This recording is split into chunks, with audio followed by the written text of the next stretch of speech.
Welcome to On the Vineyard, a weekly podcast from the Vineyard Gazette Media Group on Martha's Vineyard. I'm publisher Monica Brady-Meyerov. We're so glad you're here. On the Vineyard is sponsored by Crane Appliance. Island football fans have had a disappointing week. The Martha's Vineyard Regional High School has canceled the rest of its football season, including the Island Cup, the most anticipated rivalry game between the Vineyard and Nantucket. But the coach did it for a good reason. They've been playing with injuries, not enough players, and it's been a struggle this season. More on that in a moment.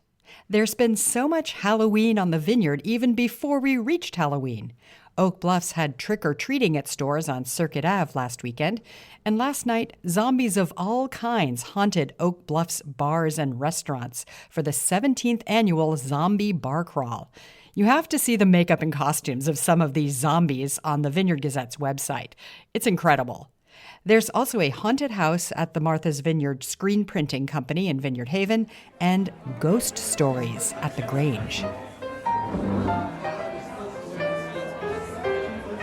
Circuit Arts' Spirits and Spirits was a new fun event. The Grange Hall was turned into La Grange Hotel with a pianist and decor like an early century haunted house. After a warm cider or mulled wine, you headed upstairs for a ghost story where we were told to close our eyes. Go on. Close your eyes. If you lose one of your senses for a moment, it adds to the anticipation. Anything might happen now. Here in the quiet, waiting for a ghost story to begin. What's the story? We're waiting to find out. Oh, the spirits are ready. Open your eyes. Yes, open your eyes. It was like a mix between a ghost story, a play, and performance art. I loved it. That's the sound of the historic press in the Vineyard Gazette offices in Edgartown printing the paper. That means it's time to go upstairs to the newsroom and check in with Bill Level, the editor-in-chief, and the reporters on this week's news. Turning now to Ethan Genter, who's going to talk about a story that Emma Kilbride did this week. This is on the Supplemental Nutritional Assistance Program, also known as SNAP, that is set to end on November 1st due to the government shutdown. Emma couldn't be on the broadcast today, so Ethan, the managing editor here, is taking her place. Ethan, what are we bracing for?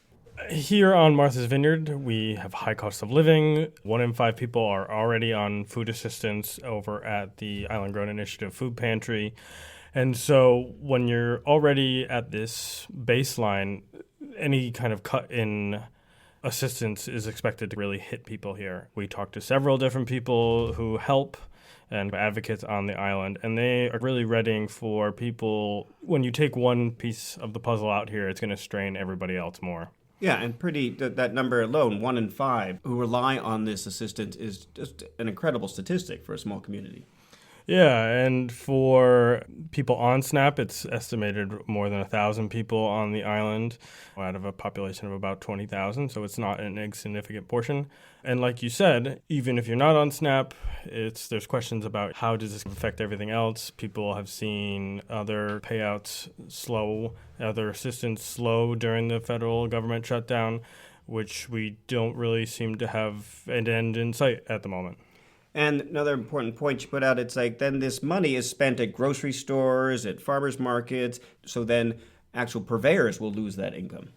Yeah, and a lot have stepped up in the community. Morning Glory, S&S Kitchenette, Sharky's Cantina, several restaurants have said, hey, if you need help, let us know. We can step in, or providing assistance in other ways. Bunch of Grapes, I believe, is donating money via cookbook sales.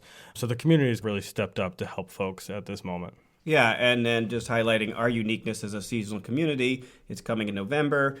Already things are closing, so people are out of work more than often as we are in the winter. So that's another triple, quadruple whammy on everyone. Yeah, and this all happens as they are changing some of the qualifications for who is eligible for SNAP with working hours, which affects the seasonal community for us. So everyone's waiting to see how this shakes out, but is kind of bracing for the worst. All right, thanks, Ethan. And we will keep tabs on how people can help. So anybody listening to this who wants to help out, keep checking the paper. We will let you know where to provide that assistance.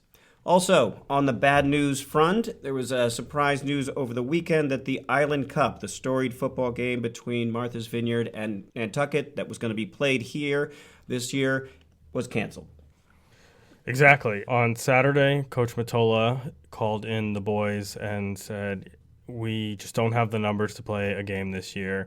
For the community, it seemed like it was definitely something out of the blue, but for the team, this was something I think a lot of them knew was a potential. Basically, since week 3, they've been playing with injuries, not enough players, and it's been a struggle this season. In your story, it showed that offense was playing defense, they were playing the whole game, but then also playing sometimes positions they never played before, which then increases the possibility of injury. Yeah, when I talked to the coach, he had said during practice weeks, often there's only 15 to 18 players, which in football there's 11 players on each side of the ball. So you're talking about 75% of the team there playing every snap, and it was just a lot for the kids to carry. They had, I believe it was 7 season-ending injuries, plus on top there were 6 students who were dismissed from the team for disciplinary issues. So this all came to a head over this weekend, and they decided for the safety of the team and to make sure no one really gets hurt, we're just going to call it. And you did get to talk to 2 seniors, Harrison Lazarus and William Nicholson. It just kind of devastating for them, of course. What did they have to say?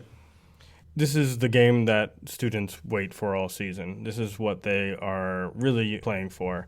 Especially last year, the team lost in overtime. I talked to William Nicholson, and he said, basically since that game, I've been looking forward to this game. It's been just kind of a tough break for those kids who have soldiered through, but they all understood the decision, and they didn't really envy the coach. When I talked to Coach Mottola, say something did happen, hindsight would be 20/20, it seemed like, in this situation. All right. Thanks, Ethan. You can read more on these stories and all the news for free at vineyardgazette.com or subscribe to our free newsletter, The Broadsheet. Last weekend, I went to the Harvest Festival at the Ag Hall. It was a mix of the last outdoor farmers market and agriculture-related fun and games. The 4-H had a betting pool going for where their 2 calves would poop. I donated and bet that Toad would unload in a lower right quadrant marked in the grass with spray paint. I was even allowed to improve my chances of winning by buying Toad a little grain to speed up the process. I did that, but to no avail. I didn't win the poop square. 4-H is just one of the amazing nonprofits on the island and so many great institutions supporting them. This week, I attended the Martha's Vineyard Bank Charitable Foundation annual Art of Giving celebration. At Camp Jabberwocky, they recognized and awarded more than $1 million in grants, donations, and scholarships. Here's Martha's Vineyard Bank's president and CEO, James Anthony. Tonight is about gratitude. It's about community. It's about celebrating the people and organizations that make Martha's Vineyard in Falmouth the extraordinary places to live that we know and love so much. Since In the past 6 years, the bank's charitable foundation has dedicated more than $9 million towards strengthening the community. I'm reminded about what a special community and location we have here at the Gazette, because we print our weekly black and white newspaper on the island in the room just below where I'm recording this podcast. Very, very few newspapers still print in-house. But last week, we had a mechanical issue with the printing equipment and had to print the paper on the mainland and then bring it back to the island for distribution. It caused a delay for readers that we wish would never happen.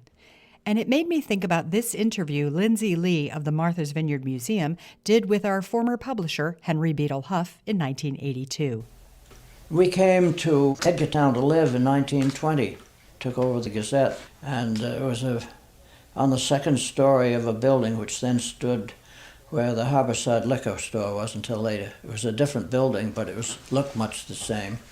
And it was pretty primitive. It was all the type was hand set, and the press was bound together by wire where it was broken.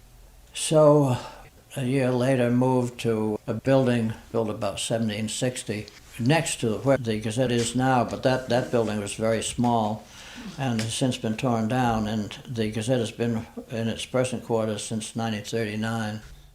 I'm recording this podcast in the same building right above our 50-year-old printing press. Our theme music is from island composer and musician Michael Hayden.